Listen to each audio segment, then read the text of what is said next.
It's now 52 minutes after the hour of 6 o'clock. We're almost at the top of the hour. I'm Kimberly D'Souza, and welcome back to the Now Morning Show. Now, the Academy for Women Entrepreneurs program is designed to teach women worldwide to become successful entrepreneurs, and is part of an ongoing effort to empower local women to fulfill their economic potential and create conditions for increased stability, security, and prosperity for all Trinbagonians. And so with me to talk about this is our program implementer and YLI alumni, Deidre Leakin, and Assistant Public Affairs Officer at the U.S. Embassy in Port of Spain, Miss Rose Rogers. Ladies, good morning. Thank you so much for joining us on Now. Thanks so much for having us, Kimberly. Now, Deidre, I just gave a little bit about what the OR program is, but please explain exactly what else does the program offer? Sure. So the Academy for Women's Entrepreneurs is actually a program that is implemented in 80 countries around the world, and this is Tobago and Trinidad's second time around. It's a program that takes women from the very foundation to the building blocks, through the building blocks, 13 modules of how to run a business using marketing, financials, everything that they need to really understand, but more from a bottom-down approach. So to take them from cottage industry businesses straight up to successful running businesses. Nice.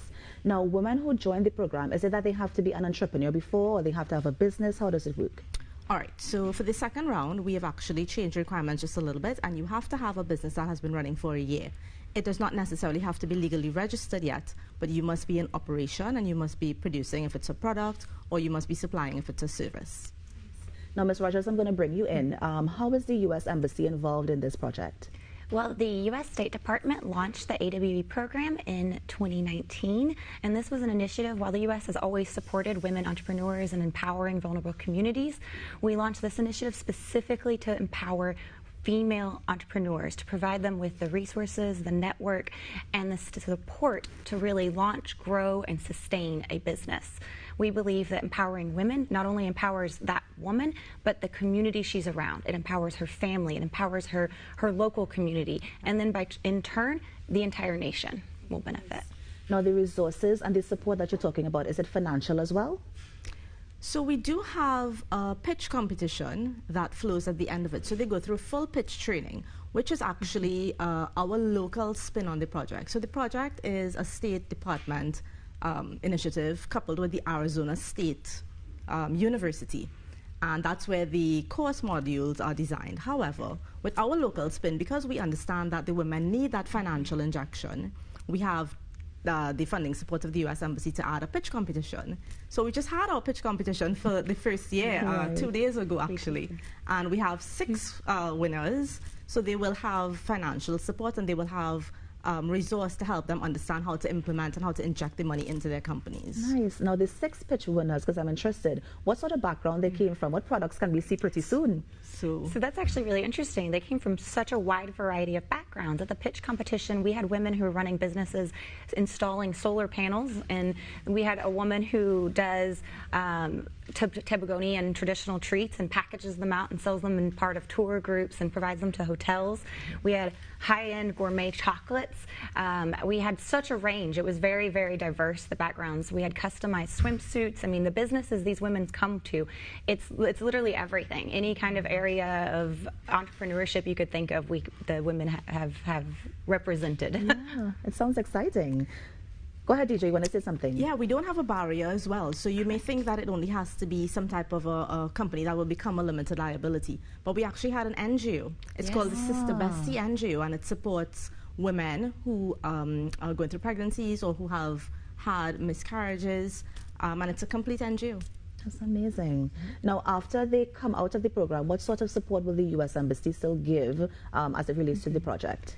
So one of the benefits of this program, like any U.S. Embassy-sponsored program, is that they then become part of our alumni network. And once they're kind of connected with us, they're open to, we have our Notice of Funding Opportunity annually, which they're eligible to apply for. We also have specific alumni grants. And so there's new funding sources available to any women who goes through any of our U.S. Embassy-sponsored programs. And also, we will continue to work with them closely in helping support their business by providing mentorship, connecting them with other alumni. So one of the things the AWE program does is provide that one-on-one direct mentorship, and sometimes it's with, so we have our Young Leaders of America initiative, which Deidre Leakin was part of previously, and so we'll sometimes partner YLI alumni with our Academy of Women Entrepreneurs so that they can help them if they have a specific question about accounting, marketing, maybe they need to grow some aspect of their business, and so we try to find a mentor as well. And it even can be our Fulbrighters. So we have a Fulbright program where students come from the U.S. to Trinidad and Tobago, and we've even partnered with them to help them reach out to the women. Nice fact, I'm a Fulbright alumni. Really? I am. Wow, but we'll that's talk about awesome. that more after. Yes, but we'll talk about that after. But Deidre, the YLI program, what is that? So that's the Young Leaders of America's initiative, and that is also a program that it's a fellowship where you leave Trinidad and you go to the U.S. for 6 weeks. And I have to tell you, it was, I always say this, an invaluable, life-changing experience. I could imagine. I think through YLI, I was able to come back here and really jumpstart my company, and which is how I was able to move on to do the community projects. It's actually, I think we had a cohort leave.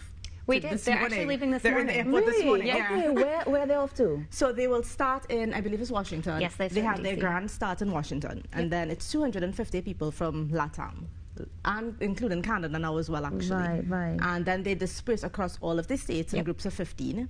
They're placed in a company to work with a mentor for 4 weeks, and then they reconvene for their final close in Washington again, and then they come home to implement all the amazing things they've learned. Wow, that sounds exciting. Yeah, it really is.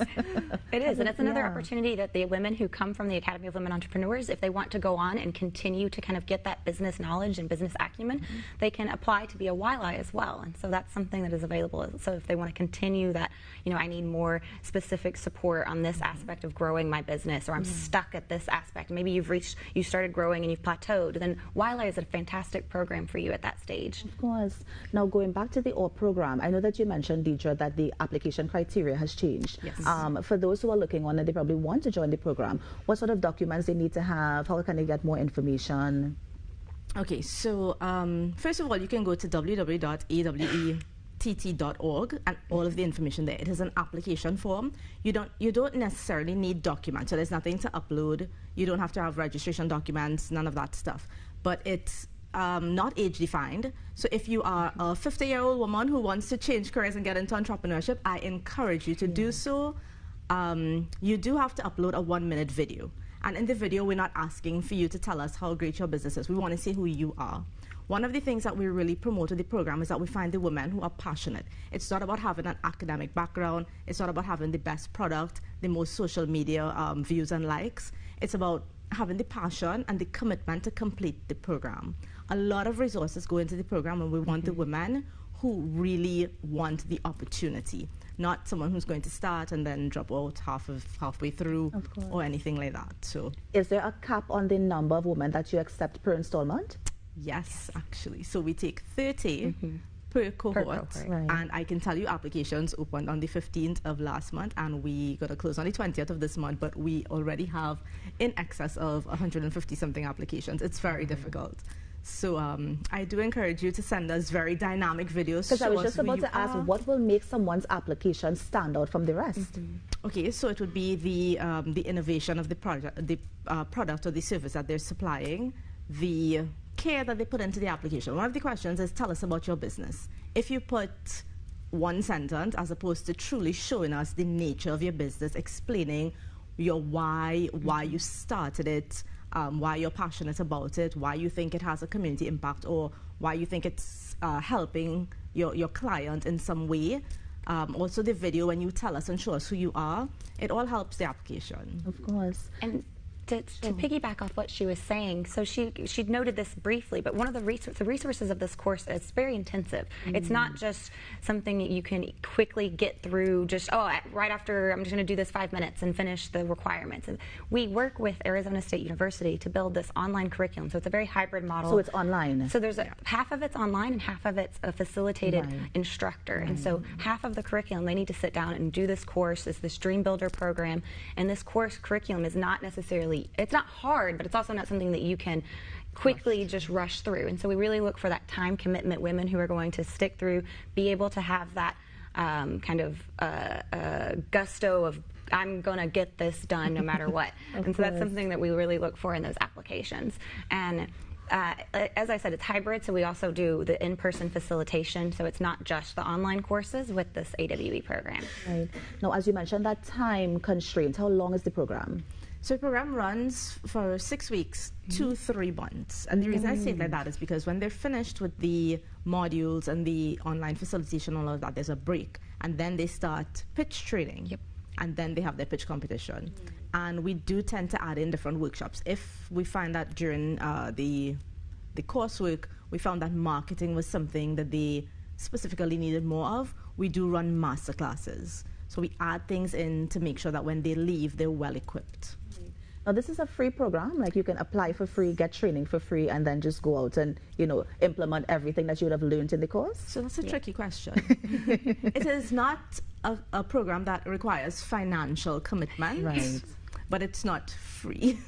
It requires a lot of personal commitment and time. And time is exceptionally expensive. So I do encourage people to apply. It does not have a financial commitment. Right. Now, for the ones who did not win the pitch training, what is expected of them after they finish the program? So, well, the pitch competition, rather. Yeah. Right. I like to say that when you get a lot of women together, a little magic happens. One of the things that we realized with the all the programs we were doing with women, with the embassy before we implemented all, was that the network gets really strong. And they support each other, not in business, but their personal problems start to come out. One of our ladies may be having a rough morning with family, and they really support each other. So one of the requirements, well, not requirements really, but one of the things that happens naturally is, even if you're not a winner in different categories, is that you stay connected to your alumni, you continue to support, you continue to accept the support that they give to you, because one of the things that women have a difficult time doing is accepting help and accepting, you know, support in any way. So it's to give and to receive as a network. Of course. Ms. Rogers, you want to add something there? Yes, and so kind of going to your point about what about next. So we've seen, actually, a study was done in 2021 with the results showing that women who've completed this program, over 80% of their businesses not only continued to thrive, but grew from this experience, because the women were able to take the resources provided, the networks that Deidre was just talking about, and the support from both, you know, the program itself and the U.S. Embassy, and then really make their business successful. And so we've seen from, and this is, as she pointed out, worldwide, there's over 80 different countries now that participate in this program, and we've really seen this has shown data-driven success. Nice. No, I mean, one of the things that we can't ignore, of course, is what's happening locally in TNT in terms of the gender-based violence. Has the U.S. partnered with, you know, the OR program? Has the OR program doing anything to address this issue? And I'll go with you first, Deidre. Okay, so I think that this is something that the Public Affairs Office here has always been very stringent on supporting and trying to counteract. Naturally, with the AWE program, what we're doing is trying to equip women with resources to become independent. Financial independence is something that truly helps women to get out of these situations. One of the reasons they stay in these situations is because they don't have that financial ability to leave. So I can only hope that in investing in their businesses, it allows that foundation to be given. And when they build their businesses, that they can create more employment, to hire more women, to continue the flow of financial independence and wealth generation. Of course, Ms. Rogers. Yes, and to echo her sentiment, the U.S. Embassy strongly supports any kind of program, and AWE is one of them, that really uplifts and empowers vulnerable communities. And we look at vulnerable communities writ large, so that's women, children, persons identifying in the LGBTIQ+ community, migrants and refugees. So we really do want to help in gender-based violence, and those who've been subject to that is definitely a component. And so we see a program like this, as Deidre mentioned, as empowering, as lifting these women up, providing them with a resource. And whatever your background is, if this can help you economically, help you get away from whatever your situation is, then we see that as a benefit.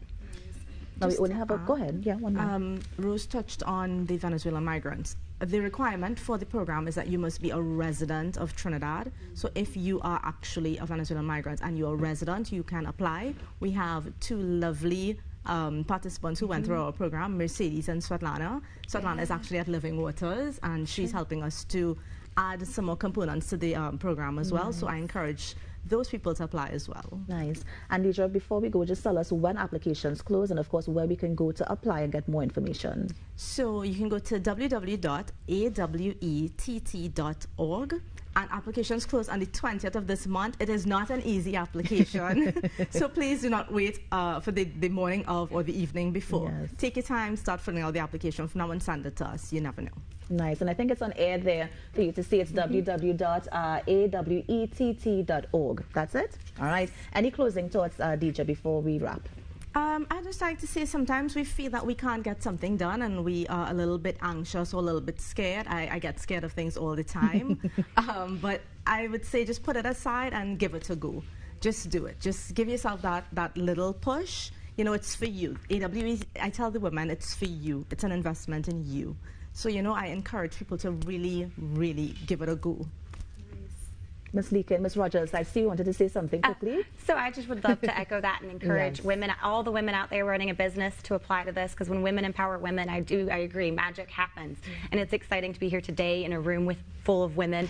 And I really do encourage all the women out there. This is a free program. It's something that will help your business grow. So if you have a business, you're stuck, or you want some more information, please, please apply to this program. Great. Ms. Leakin, Ms. Rogers, thank you so much for coming in and just sharing this stuff about the program. Congratulations on all that you're doing, and I hope that our viewers will be applying. I think you're going to see more applications within the next few weeks, so look out for that. But thank you so much for joining us. Thank you so much, Kimberly. Here on the Now Morning Show, we have so much more. Stay with us.